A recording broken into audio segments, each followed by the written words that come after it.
11 first sitting का हो चुका है। आज हम लोग 2017 के सेकंड वाले प्रश्न को सॉल्व करेंगे। तो चलिए पहला प्रश्न करते हैं। आप थोड़ा जल्दी करेंगे हम लोग, क्योंकि देखिए एग्जाम भी नज़दीक आ रहा है और ऐसे बहुत सारे प्रश्न आपको मिलेंगे, ऐसा ना रिपीट क्वेश्चन मिलेंगे। रिपीटेड मिलेंगे तो रिपीट वाले क्वेश्चन को क्या करना है, बस देखते ही आंसर कर देना है। पूछा दिघा समीकरण x² 2x - 3 = 0 के मूलों का योग कितना होगा। मूलों का योग मतलब अल्फा प्लस बीटा पूछ रहा है। अल्फा प्लस बीटा क्या होता है, -b/a। तो यहाँ देखिए ए का मान इसको मानते हैं, बी इसको मानते हैं, सी इसको मानते हैं। -b तो माइनस हो गया, देखिए होता है -b/a, तो -b/a मूलों का योगफल का सूत्र है। तो इस सूत्र का माइनस बी के मान चेक कीजिए, वहाँ 2 है और एक का वैल्यू 1 है, तो बटा में 1 तो लिखते नहीं हर में, तो इसका आंसर क्या हो गया -2। आंसर क्या हो गया इसका -2, ऑप्शन ए राइट है। द्विघात समीकरण द्विघात बहुपद p of x = x² + 7x + 10 के शून्य के यदि अल्फा बीटा हो तो अल्फा इंटू बीटा का वैल्यू, दोनों सम क्वेश्चन है, एक ही चैप्टर से है। इस देखिए हम लोग 2 ही सूत्र पढ़ते हैं, एक अल्फा प्लस बीटा पढ़ते हैं -b/a, इसे मूलों का योगफल बोलते हैं। एक पढ़ते हैं अल्फा इंटू बीटा, इसको बोलते हैं मूलों का गुणनफल, इसको पढ़ते हैं c/a। तो c का वैल्यू चेक कीजिए यहाँ क्या है, मैं यहाँ लिख रहा हूँ देख के पढ़ के। c का वैल्यू है 7, वैल्यू 10, c का वैल्यू है 10। ए का वैल्यू चेक करेंगे तो c/a का वैल्यू 1 है, तो 10/a के बराबर क्या होता है 10, तो इसका आंसर क्या हो जाएगा 10। इसका भी आंसर ए राइट है। चरों को आरोही या अवरोही क्रम में लिखने पर बीच वाला मान क्या कहलाता है। आप बताइए, अगर चर को हम कोई संख्या को असेंडिंग ऑर्डर में या डिसेंडिंग ऑर्डर में लिख देंगे, बढ़ते क्रम में घटते क्रम में, जो बीच के चुनेंगे तो क्या कहलाएगा, वो माध्यिका कहलाता है। कैसे, देखिए मैंने कोई संख्या बढ़ते क्रम में लिखा है, जैसे 1 2 3 4 5, 1 2 3 4 5, बीच वाला संख्या चुनिए, तो 2 इधर से मिटा दिए, 2 इधर से, बीच में क्या बचा है 3, और 3 क्या है इसकी माध्यिका है। लेकिन यह माध्य में भी कभी कभी लागू होता है, लेकिन माध्य पर टिक मत करिएगा, क्योंकि अगर माध्य में कब काम करता है, जब संख्या क्रमागत हो। लेकिन ये जो फॉर्मूला हम सजा के लिखेंगे तो कहीं से भी रहे, कभी 2 रहे, कभी 6 रहे, कभी 12 रहे, लेकिन उसको बढ़ते क्रम में सजा देंगे तो माध्यिका ही मिलता है। बहुलक तो आपको पता है क्या है, बहुलक तो सबसे अधिकतम बार बढ़ता है वर्ग होता है, जो सबसे बार आता है वही बहुलक होता है। और √5 क्या है, अपरिमेय संख्या है। -4 5 मतलब बिंदु 4 - 5 की दूरी मूल बिंदु से क्या होगी, तो मूल बिंदु से दूरी अपने क्या सीखा है, ट्रिक से मैंने क्या बताया था, x1 का स्क्वायर √x1 प्लस y1 का स्क्वायर, तो 4 का स्क्वायर 16 और 5 का स्क्वायर 25, 16 25 कितना होता है, 16 25 जोड़िए कितना होता है, 41 होता है। तो इसका आंसर हो गया ये। चलिए 6 नंबर क्वेश्चन देखते हैं, ये भी रिपीट क्वेश्चन है, 6 नंबर भी रिपीट क्वेश्चन है, 5 भी रिपीट क्वेश्चन है, सिर्फ यहाँ अंक बदल दिया गया है। आपने मूल बिंदु से दूरी हर ईयर में निकाला था, आप लोग को 12 में मिला था, 13 में, हर साल पूछा गया था, जितना हमने प्रीवियस ईयर क्वेश्चन तक बनाया है 2017 तक, 2017 के फर्स्ट वाली तक। ये रिपीट क्वेश्चन है, सिर्फ संख्या बदल दी गई है। बाह्य बिंदु से वृत्त पर खींची गई स्पर्श रेखा की लंबाई क्या होती है, बराबर होती है, क्या होती है, बराबर होती है, यानी समान होती है, बी। अगला प्रश्न, मेंसुरेशन के क्वेश्चन को अब जरूर करेंगे। 7 नंबर क्वेश्चन है कि जो प्रश्न है, एक शंकु की ऊंचाई 24 सेंटीमीटर है, आधार की त्रिज्या 6 है, तो शंकु का आयतन क्या हुआ। शंकु का आयतन फिट कीजिए ना, कितना होता है 1/3 πr²h, क्या होता है 1/3 πr²h। आर का वैल्यू कितना दिया गया है, शंकु के आधार की ऊंचाई तो 24 है, त्रिज्या 6 है, तो r², तो क्या लिखेंगे 1/3 πr², तो आर का मान 6 दिया है, तो 6 6 लिखेंगे 2 बार, स्क्वायर मतलब 2 बार, ऊंचाई दिया है 24, कैंसिल कीजिए, 3 से कट जाएगा 2 बार में, अब गुना कर दीजिए, क्या होगा 6 दूना 12 गुना 24, 12 गुना 24 कर लीजिए, 2 चौका 8, अब सिर्फ काट के गुना कर लीजिएगा, आंसर हो जाएगा। 6 काटिए चाहे 24 काट दीजिए, कोई भी काट दीजिए, मैं 24 काटा थोड़ा छोटा हो जाएगा। अब क्या हो गया 8 6 48, 8 6 48, 48 में 6 से गुना कर दीजिए, आपका आंसर आ गया। 48 × 6 क्या होता है बताइए, कितना होता है 288, कितना होता है 288, एक बार गुना कर लीजिएगा 288। और पाई को पाई रखना है, क्यों रखना है, क्योंकि आपने ऑप्शन देखा था सब में पाई था, इसीलिए मैंने पाई के मान 22/7 नहीं रखा, तो ऑप्शन ए। कभी कभी थोड़ा अपना कॉमन सेंस भी लगाएंगे, अगर क्वेश्चन का आंसर सब में पाई है, ABCD सब में चेक कीजिए, सब में पाई है, तो पाई का मान आपको जो सॉल्व करते समय नहीं रखना है, क्योंकि रख देंगे तो फिर आपका आंसर मैच नहीं करेगा। निश्चित प्रायिकता की घटना की प्रायिकता क्या होती है, 1 होती है। निश्चित घटना की प्रायिकता क्या होती है, 1 होती है। 1 प्लस कॉट एक्स स्क्वायर क्या होता है, इसका फॉर्मूला मैंने करा दिया है, इसको मैं वहाँ से आप लिख लीजिएगा, या लिखना नहीं, आपको तो याद होना चाहिए। अब आप ही बताइएगा इसका आंसर क्या होगा। 1 प्लस कॉट स्क्वायर थीटा किसके बराबर होता है, मैं नहीं बताऊँगा, आप इसका सोचिए क्या होगा। इसका भी आप खुद कर लेंगे। cos π/3 क्वेश्चन पूछा है, cos π/3। देखिए सब चीज़ में कंप्रोमाइज़ होगा, लेकिन फार्मूला से कंप्रोमाइज़ नहीं होगा। आप कोई भी शिक्षक के पास पढ़ें, आपको फार्मूला याद करना ही करना है। कॉस का कॉस समझेंगे, पाई का मान क्या रखेंगे, 180, क्योंकि रेडियन है, बटा में 3। अब काटिए इसको, कितना बार में कटेगा, 60 बार में, यानी कॉस 60 का मान पूछा था आपसे। एग्जामिनर में थोड़ा सा आपका टेस्ट लिया था कि आपको कॉस 60 का वैल्यू याद है कि नहीं है, तो उसने कॉस 60 का वैल्यू ना पूछ के आपसे पूछ लिया cos π/3 का मान क्या होता है। तो cos 60 का मान क्या होता है बताइएगा, आप ही बताइए क्या होता है। मैंने आपको सब दिखा दिया था, फिर से एक बार दिखा देता हूँ उसका सभी प्रश्न का क्वेश्चन का। एक बार और देख लीजिए, क्या कीजिएगा, लाचार हैं हम, बार बार दिखाते हैं और आप याद करते नहीं हैं। नहीं कीजिएगा, पछताइएगा। एक बार फिर से वीडियो को रोक करके आप यहाँ से सारे फार्मूलों को नोट कर लेंगे इससे। चलिए, एक 1 प्लस कॉट स्क्वायर पूछा था ना, इसी में होगा वो, ये रहा कॉट स्क्वायर प्लस 1 कहिए, चाहे 1 प्लस कॉट स्क्वायर कहिए। कोसेक होता है, कोसेक पर टिक कर दीजिएगा उसमें। चलिए, cos 60 का वैल्यू देखिए भाई मेरे cos 60 तो होता है 1/2 होता है, क्या होता है 1/2 होता है, तो 1/2 पर टिक कर दीजिएगा। चलिए, इतना ही सूत्र आपको याद करना है बस। तो 9 का आंसर बी है और 10 का आंसर ए है। मजबूर हूँ, बता देता हूँ। पाई एक क्या है, अपरिमेय संख्या है। कौन सा बहुपद है, घात में कितना है 2, तो भर दिएगा, द्विघात बहुपद है। अर्धवृत्त का कोण कितना होता है, समकोण होता है, कितना होता है समकोण। अब पूछेगा वृत्त पर कोण, वृत्त के केंद्र पर बना कोण कितना होता है 360, और अर्धवृत्त का कोण क्या होता है समकोण। यहाँ समकोण भर दीजिएगा, 90 डिग्री भर दीजिएगा। वृत्त के केंद्र से जीवा पर डाला गया, जीवा क्या करता है भाई, वृत्त के केंद्र, ये आपका वृत्त रहा, इसके केंद्र से जीवा पर, वृत्त के केंद्र से जीवा पर, इसका केंद्र ये है, जीवा नीचे है, इस पर लंब डाल दिए, तो जीवा को क्या किया इसने, जीवा को समद्विभाजित कर दिया, 2 भागों में बांट दिया कि नहीं बांट दिया, समद्विभाजित। देखिए, एक आधा इधर आधा इधर, इसको भर दीजिएगा, समद्विभाजित करती है। वृत्त के केंद्र से जीवा पर डाला गया लंब, वृत्त के केंद्र से जीवा पर डाला गया लंब जीवा को समद्विभाजित करता है। ये क्वेश्चन ऑब्जेक्टिव में पूछे जाते हैं। अब लिंक वाला नहीं मिलेगा आपको। x1 y1 x2 y2 का मध्य बिंदु का सूत्र क्या होगा, पूछ दिया कि मध्य बिंदु का नियम क्या होगा, तो x1 प्लस x2 बटा 2 और y1 प्लस y2 बटा में 2, ये भर दीजिएगा। ये फार्मूला है। ए बी और माइनस ए बी के बीच की दूरी क्या होगी, तो दूरी सूत्र लगाइए। डायरेक्ट मैं करता हूँ दूरी सूत्र लगा के। दूरी सूत्र क्या होता है, x2 माइनस x1, तो x2 का मान इसमें क्या हो जाएगा हमारा, देखिए ये हमारा x1 ये y1, ये x2 ये y2, सूत्र होता है x2 माइनस x1, तो x2 माइनस क्या है, माइनस ए है, x1 क्या है, ए है, whole square, plus y2 minus y1, y2 क्या है, माइनस बी, और y1 भी है b। अब देखिए यहाँ हो जाएगा माइनस ए माइनस 2a, इसका होल स्क्वायर, और यहाँ माइनस माइनस 2b, क्या हो जाएगा, माइनस बी हो जाएगा माइनस 2b, इसका होल स्क्वायर। अगर आप करेंगे, देखिए दोनों में 2 है, 2 कॉमन कर लीजिए, तो क्या हो जाएगा, तो यहाँ बचेगा सिर्फ ए स्क्वायर, माइनस स्क्वायर से कैंसिल हो, तब क्या याद रखना चाहिए, माइनस के अगर घात में सम संख्या हो तो पॉजिटिव आंसर आता है, और यहाँ क्या बचेगा बी स्क्वायर, यही आपका आंसर हो गया। अब 2 का स्क्वायर भी कर सकते थे, 4 होता, 2 का स्क्वायर भी करते 4 होता, इसका भी करते 4 होता, फिर 4 का वर्गमूल क्या होता, 2 ही होता है, इसलिए मैं डायरेक्ट 2 ही कॉमन कर दिया। ठीक है, चलिए अगला प्रश्न देखिए, कितना आसान सवाल पूछा है कि यदि आप क्वेश्चन एक बार देख लीजिए, ये आपके पास क्वेश्चन बैंक होगा तो मिला लीजिएगा। 217 का सेकंड पाली है, 2 sin a बराबर √3, तो ए का मान कितना होगा। अब ए का मान पूछा है ना, इसको बाहर कीजिए, sin a √3 तो यहीं पर रहने वाला है, 2 गुना में है तो कहाँ जाएगा भाग में।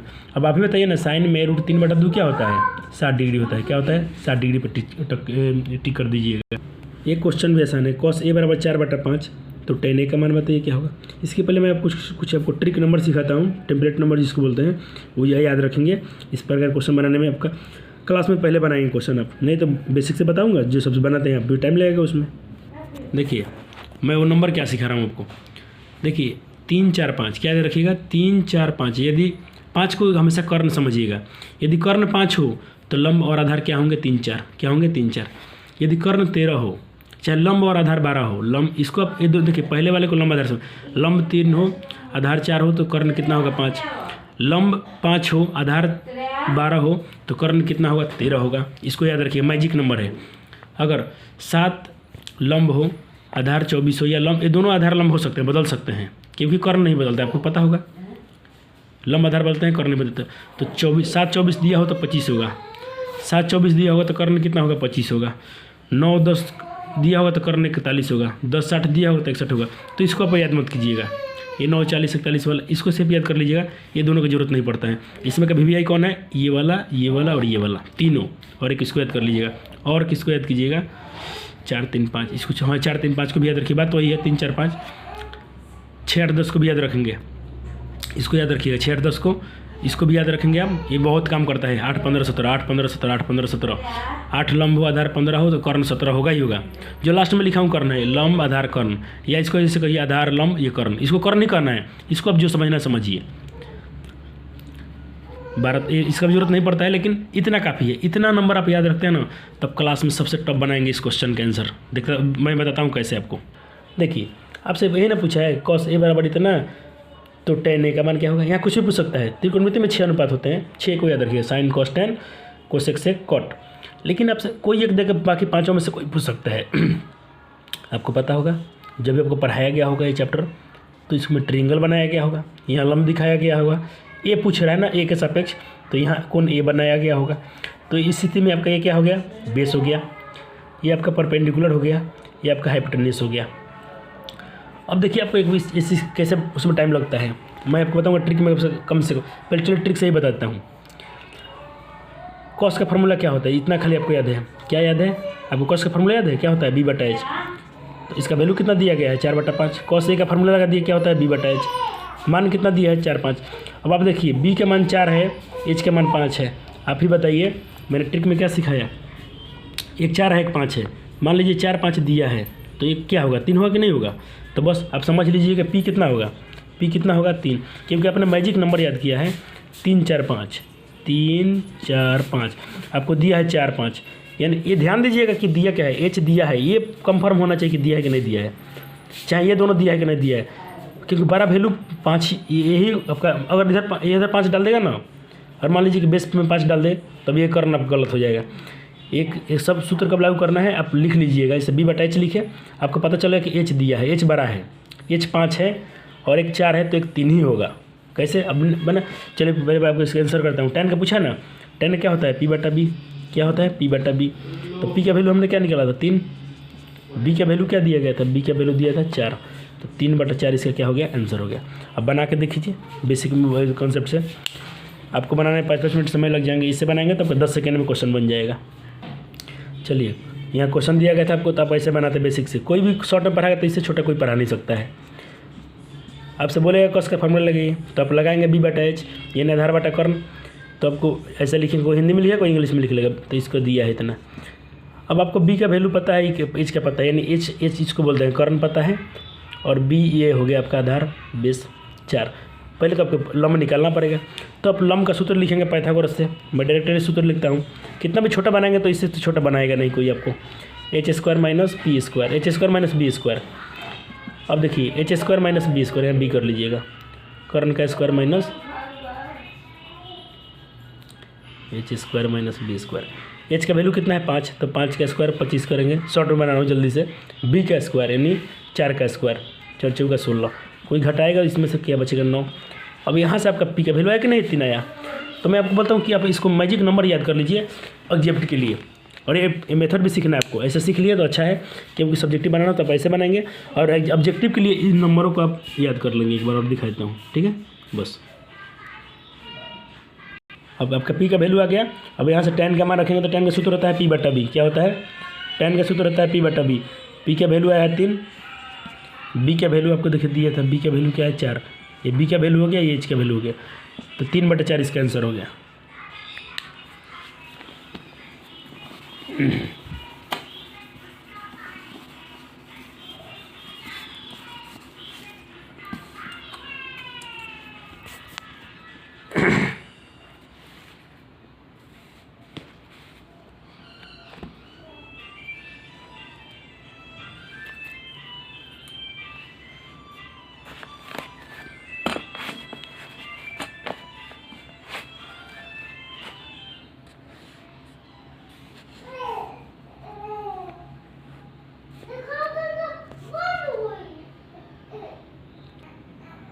चलिए अगला प्रश्न है सही या गलत। ये ना आपको चुनना है सही या गलत है। ये तो आपको मैं फर्स्ट ही बता दिया है फार्मूला। पूछ रहा है कि दो संख्याओं का गुणनफल HCF गुना LCM होता है। दो संख्याओं का गुणनफल बराबर होता है HCF गुना LCM के। हाँ बिल्कुल 100% ये बात सच है। और मैं बोला हूँ कि सूत्र को आपको याद भी रखना है कि काम आएगा। अब पूछ रहा है कि अधिकतम बारंबारता वाले वर्ग को क्या कहते हैं। मैं तो कितना बार बोलता हूँ, जो अधिकतम बार है वो क्या है, बहुलक है। क्या है, बहुलक है।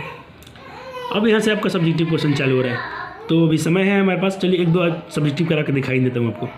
पूछ रहा है कि दिघा समीकरण 2x² - 8x + 6 के शून्यकों का योग और गुणनफल का शून्यकों का योग और गुणनफल का योग ज्ञात कीजिए। ये समझिए ऑब्जेक्टिव क्वेश्चन है, इसलिए मैं तो ऑब्जेक्टिव में समझा के पढ़ाया हूँ। अब आप खुद बना देंगे। एक तो आपको निकलना है अल्फा प्लस बीटा योग, एक निकलना है अल्फा इंटू बीटा। देखिए यही क्वेश्चन दिया गया ना। चलिए ऑब्जेक्टिव में इसलिए मैं आपको समझा के पढ़ा था कि आपको बनाने में दिक्कत, ऑब्जेक्टिव सब्जेक्टिव बना लेंगे। तो पहले आपको सजा के लिख देंगे कि दिया गया बहुपद। आप जब बनाएंगे एग्जाम में तो लिखेंगे दिया गया बहुपद, आपको ये दिया गया है। अब यहाँ से आप लिखेंगे यहाँ पे, यहाँ वैल्यू क्या क्या है। यहाँ a इक्वल कितना हो जाएगा, देखिए a इसको बोलते हैं, b इसको, c इसको। तो a का वैल्यू कितना होगा, x² गुणांक a होता है, कितना है 2 है। b का वैल्यू क्या है, माइनस में 8 है, कितना है, b का वैल्यू माइनस में 8 है। c का वैल्यू क्या है, 6 है। आपसे पूछा क्या है, शून्यकों का योग। तो आप लिखेंगे इसलिए शून्यकों का योग, क्या लिख देंगे, शून्यकों का योग। शून्यकों का योग बराबर क्या पढ़ा होगा आपने, alpha plus beta minus B बटा ए। क्या पढ़ा होगा आपने, alpha plus beta minus B बटा ए। चाहे याद भी किया है तो माइनस का माइनस, बी का मान चेक कीजिए, बी का मान ऑलरेडी माइनस में है, ठीक है कोई बात नहीं। ए का मान चेक कीजिए 2 है, आपको पता है ऊपर 2 है नीचे 8 है, काट सकते हैं इसको, माइनस वन तो कट ही जाएगा। कितने बार में कटेगा, 4 बार में। तो शून्यकों का कितना है, 4। अब पूछा शून्यकों का गुणनफल कितना होगा, शून्यकों का गुणनफल, शून्यकों का गुणनफल मैं शॉर्टकट में लिख रहा हूँ, यानी गुणनफल को हम लोग बोलते हैं अल्फा इंटू बीटा। अब डायरेक्टली लिख सकते हैं अल्फा इंटू बीटा, क्या होता है c बटा ए। मान पुट कीजिए, c का मान देखिए कितना है, 6 है, कितना है 6। a का मान कितना है 2, कितना बार में कट जाएगा 3। तो आपका योगफल कितना आया 4 और गुणनफल क्या आया 3, ये आंसर हो गया। तो अब तो ऑब्जेक्टिव में करते आ रहे हैं ना, लेकिन 2 पार्ट में कर रहे थे। कभी आपसे योगफल पूछ रहा था, कभी आपसे गुणनफल पूछ रहा था। यहाँ दोनों को एक में कर दिया तो ये सब्जेक्टिव हो गया, और दोनों में से एक पूछेगा तो ये ऑब्जेक्टिव हो जाता है। तो मैं इसीलिए बोला था आपको, मैं ऑब्जेक्टिव से सब्जेक्टिव बनाना सिखा दूंगा। अब अगला प्रश्न है कि लेकिन मैं कराऊंगा इसको सब, अब आप खुद बनाइएगा पहले सब्जेक्टिव को, मैं इसको बाद में कराऊंगा। अभी हम लोग ऑब्जेक्टिव करें तो सिर्फ ऑब्जेक्टिव ही करेंगे। इसमें क्वेश्चन है कि एक समद्विबाहु त्रिभुज की परिमाप दिया है तो इसका क्षेत्रफल क्या होता है। परिमाप दिया है तो परिमाप का फॉर्मूला लगाएंगे, क्षेत्रफल आ जाएगा। अब देखिए अब जब को मैं अभी टेम्पलेट नंबर याद करवाया हूँ, देखो वो कितना कारीगर साबित होगा। देखिए OP 25 नंबर सवाल पर थोड़ा चर्चा करता हूँ। OP कितना है, एक कहता है कि चित्र OP मानकर OP का मान ज्ञात कीजिए। OP इसको ज्ञात करना है, किसको, इसको निकालना है। यहाँ से यहाँ तक की दूरी क्या है, PA 12 है, PA यहाँ से यहाँ तक 12 है। OA ये पता है आपको कितना है 5। अब देखिए मैंने आपको जो नंबर लिखवाया हूँ 5 12 लिखवाया हूँ, उसमें कहीं 5 12। और देखिए एक पहले चित्र में आप ध्यान दीजिए, आपको लंब आधार कर्ण पहचानने आ गया होगा। ये तो आपका लंब हो गया, ये आधार हो गया, ये ना सबसे बड़ा है, ये कर्ण हुआ, ये कर्ण पूछ रहा है। और 5 12 पता है, 5 12 पता है तो कर्ण कितना होगा, 5 12 पता है, कर्ण कितना होगा, 13 आंसर होगा इसका। इतना तो आपको पता होगा कि 13 आंसर आने वाला है। निकालेंगे समकोण त्रिभुज के फॉर्मूला लगा के, पाइथागोरस के फॉर्मूला से। तो चलिए हम मिलते हैं अगले वीडियो में, जहाँ आपको मैं बहुत सारा प्रश्न करा है, ऑब्जेक्टिव फिर से करेंगे। अब हम लोग बहुत करीब आ चुके हैं, 17 में हमारा हो गया ना 17, अब 18 19 20 21 और 4 साल का पेपर करना है, 4-5 दिन में कराता हूँ। और जनवरी महीना में पूरा हम लोग जम के सिर्फ सब्जेक्टिव करेंगे, और बाकी विषय का भी वीडियो भी आपको मिलता रहेगा।